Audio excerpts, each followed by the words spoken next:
أعوذ بالله من الشيطان الرجيم.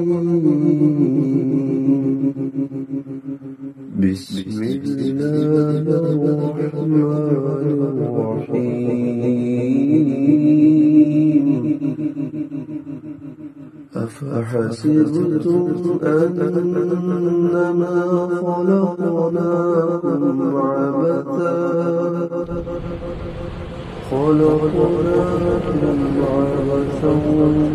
وأنكم إلينا لا ترجعون. فتعالى الله الملك الحق لا إله إلا هو رب العرش الكريم.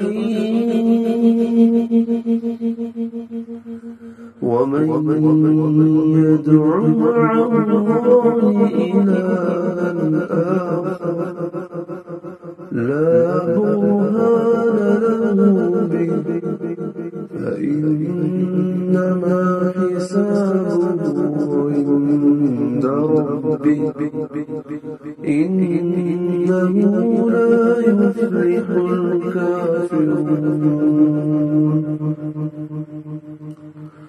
وقل رب اغفر وارحم وأنت خير الراحمين.